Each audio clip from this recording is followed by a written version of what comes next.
सदाशिवसमारम्भां शङ्कराचार्यमध्यमाम् अस्मदाचार्यपर्यन्तां वन्दे गुरुपरम्परां। गुरुब्रह्मा गुरुविष्णु गुरुर्देवो महेश्वर गुरु साक्षात् परम ब्रह्म तस्मै श्री गुरुवे नमः। ओम श्री गुरुभ्यो नमः। हम लोग गीता के 15वें अध्याय का अध्ययन कर रहे हैं।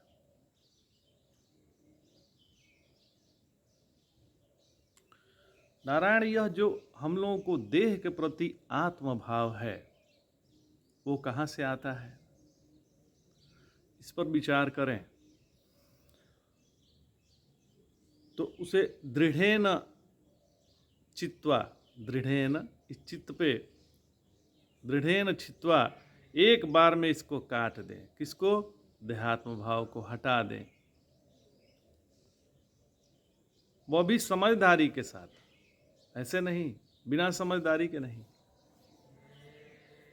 अच्छा, जब पेड़ काटना होता है तो हम लोग क्या करते हैं? मोर पंख से उसको सहलाते हैं क्या? पेड़ काटना होता है तो हम क्या मोर पंख से सहलाते हैं? तो उसको कुल्हाड़ी से काटते हैं, तब कटता है, ऐसे नहीं कटता है। कुल्हाड़ी से लगातार वार करते हैं तब कटता है। इसलिए जरूरी है सबसे पहले कि देहात्म भाव को नष्ट किया जाए। तो देहात्म भाव दृढ़ होता कहाँ से है? तो संसार से होता है। संसार ही कारण है देहात्म भाव का, और केवल यह चिंतन सा ही इससे निवृत्ति संभव है। यदि हम चिंतन करेंगे कि यह संसार कहाँ से आया, तो ध्यान दीजिएगा, यह संसार आँखों के माध्यम से हमारे मन में आता है। फिर तो इसका मतलब यह है कि यह संसार केवल मन में है। अब मन किससे प्रकाशित है? तो चैतन्य से प्रकाशित है। चैतन्य में संसार नहीं है, मन में ही है, और मन हम है नहीं। तो मतलब यह संसार है नहीं, यह मन का रचा हुआ है। तो स्वयं यह चिंतन से, समझदारी के साथ यदि हम चिंतन करें तो पता चलेगा कि यह संसार मन का ही रचा हुआ है। इसका असली रचयिता मन ही है, हम इसके रचयिता नहीं है। न संसार हम है, न यह देह हम है। देह भी हमारे मन के चलते ही आता है कि मैं यह देह हूं।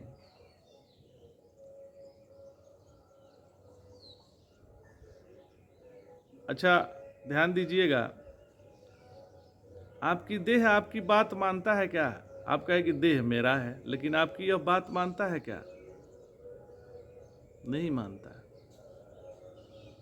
जो मोटे हैं वो पतला होना चाहते हैं, जो पतले हैं वो मोटा होना चाहते हैं, लेकिन वो कभी पतला नहीं हो पाते, और जो पतले हैं वो कभी मोटा नहीं हो पाते। मतलब यह अपने बस का नहीं है, मतलब यह अपनी कहना नहीं मानता है। ध्यान दीजिएगा, देहात्म भाव के आते ही सभी पति पत्नी, पिता पुत्र इत्यादि सभी नाते रिश्तेदार ऊपर हो जाते हैं। जब देहात्म भाव नहीं रहता है, मतलब कब नहीं रहता है? जब हम गहरी निद्रा की अवस्था में होते हैं, दृढ़ निद्रा की अवस्था में होते हैं, तो उस समय देहात्म भाव कहाँ रहता है? लेकिन हम तो रहते हैं महाराज। उस समय हमारे नाते रिश्तेदार कहाँ चले जाते हैं? उस समय कोई नहीं रहता है, क्योंकि देह भाव भी नहीं रहता है। यह जितने संसार हैं वो देह भाव से ही हैं, इसलिए वहाँ आनंद है। कहाँ पर? दृढ़ निद्रा में आनंद है। देह भाव का त्याग मतलब आत्महत्या नहीं है कि यह शरीर को मार दीजिए तो देहात्म भाव का त्याग हो जाएगा, ऐसा नहीं है। इस देह को मरने का अपना कोई अधिकार नहीं है, मारने का कोई अपना अधिकार नहीं है। देह का जन्म हुआ है तो मृत्यु भी होगा ही। तो यह देह अपनी प्रॉपर्टी नहीं है, यह उधार में मिली हुई है। इसको अच्छे से रखने की जिम्मेदारी भी अपनी है। और यह बहुत सूक्ष्म बात है। हम देहात्म भाव से जो जी रहे हैं यह ठीक नहीं, हमें देह के माध्यम से जीना है। हम जो देहात्म भाव से जी रहे हैं यह ठीक नहीं है, हमें देह के माध्यम से जीना है। हमारे देह में किसी भी छिद्र को साफ करें तो गंदगी ही बाहर आती है। कोई भी छिद्र हो उससे गंदगी ही बाहर आती है। देह से बाहर यदि कुछ आ सकता है तो वह सद्विचारा, सत्कर्म बस। लेकिन हमारा पूरा जीवन इसी देह की ही देखभाल में लगा रहता है।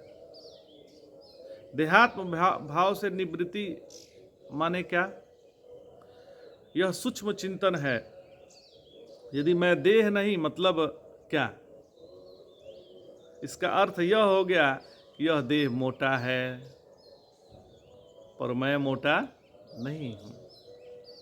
मैं देह नहीं हूँ इसका मतलब यह देह पतला है तो मैं, लेकिन देह से पतला नहीं, मैं पतला नहीं हूँ। देह पुरुष है या स्त्री का है तो मैं पुरुष या स्त्री नहीं हूँ। तो देहात्म भाव के पश्चात हम स्थूल जगत को सत्य मानने लगते हैं, अपने को स्त्री पुरुष मानने लगते हैं, अपने को माता पिता मानने लगते हैं, अपने को पिता पुत्र मानने लगते हैं। तो स्थूल जगत को सत्य मानना मतलब संग्रह करना है। इतना संग्रह करते हैं इसका कोई अंत नहीं है। जितना ज़्यादा संग्रह वृत्ति उतना ही ज़्यादा देहात्म भाव, और जितना जगत के विषयों के प्रति लगाव कम होगा हम तिरस्कृत नहीं होंगे, हम उदासीन हो जाएंगे। अंग शस्त्रेण दृढ़ेन छित्त्वा, जब तक यह नहीं होगा तब तक हम आध्यात्मिक मार्ग पर बढ़ नहीं पाएंगे। आध्यात्मिक मार्ग का पहला ही स्टेप है कि हम अपनी देहात्म भाव की निवृत्ति कर लें। अब भगवान आगे कहते हैं 4वें श्लोक में, ततः पदम तत्परिमार्गीतव्यम यस्मिन् गता न निवर्तन्ति भूयः तमेव चाद्यम पुरुषम प्रपद्ये यतः प्रवृत्तिः पुराणी। भगवान कह रहे हैं कि यह दृढ़ मूल वाले अश्वत्थ वृक्ष को असंगता रूप दृढ़ शास्त्र से छेदन कर फिर उस पद की खोज करना चाहिए जहाँ जाकर फिर नहीं लौटते हैं, जहाँ जाने के बाद फिर लौटना नहीं है। और उस आदि पुरुष की ही वंदना करता हूँ जिससे इस प्राचीन प्रवृत्ति का विस्तार हुआ है। यह प्रवृत्ति प्राचीन है, ये कोई आज की नहीं है। उन्हीं से यह प्राचीन प्रवृत्ति का विकास हुआ है, विस्तार हुआ है। तो चाहे हम कर्म करें, चाहे हम योग करें, या चाहे हम उपासना करें, या चाहे ज्ञान के मार्ग पे चलें, सबका पहला चरण यही है, देहात्म भाव की निवृत्ति। वो यदि नहीं हुआ तो केवल आडंबर मात्र है। उपनिषद में एक महावाक्य आता है, तत्त्वम तत्त्वम असि। अब आप साक्षात परमात्मा हो, यहां भगवान कह रहे हैं। तो ततः पदम तुम हो, हमने पकड़ के रखा है देह को कि हम देह हैं, और वो श्रुति कह रही है कि अरे नहीं नहीं, तू देह नहीं है, तू साक्षात परमात्मा स्वरूप है। तो अब इसको समझदारी से ही त्याग कर सकते हैं। देहात्म भाव को हम समझदारी से ही त्याग कर सकते हैं। और समझदारी से त्यागने का तात्पर्य है संग्रह वृत्ति को त्यागना। बहुत हो संग्रह करके बहुत हो गया संग्रह। जैसे जैसे हमारी संग्रह वृत्ति कम होगी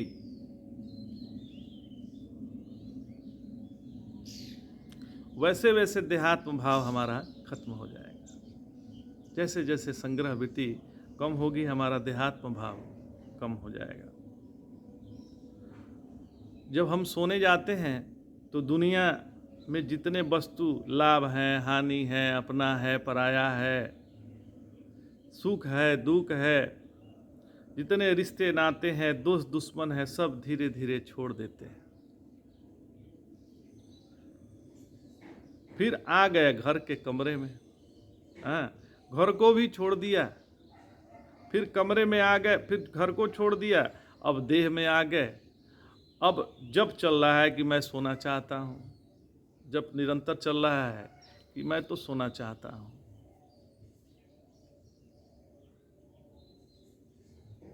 उसके बाद क्या हुआ, मैं को भी मैंने छोड़ दिया।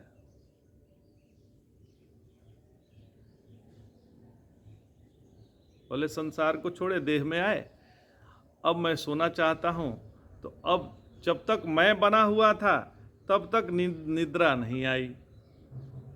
अब मैं को भी छोड़ दिया, उसके बाद खराटे शुरू हो गए।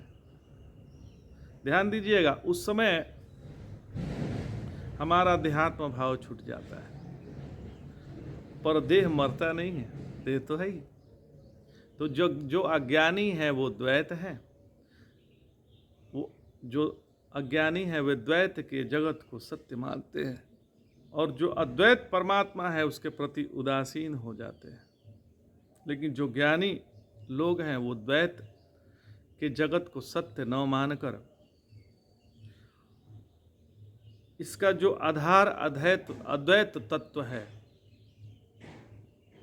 और जो अपना स्वरूप है उसमें डट कर बैठते हैं, आनंद पूर्वक बैठते हैं। यही ज्ञानी और अज्ञानी में फर्क है। ज्ञानी को भी दिखता है और अज्ञानी को भी दिखता है। जैसे आकाश की नीलिमा सबको दिखती है, पर अज्ञानी उसको कहेंगे कि आकाश नीला है, और ज्ञानी कहेंगे कि आकाश का तो कोई रंग ही नहीं है। वह जानता है वह सत्य है, बस जानना मात्र है। अब ज्ञानी संसार को कैसे देखता है? तो ज्ञानी संसार को परमात्मा स्वरूप ही देखता है, अपने से अन्य के रूप में नहीं देखता है। तो आज इतना ही। जय जय शंकर, हर हर शंकर।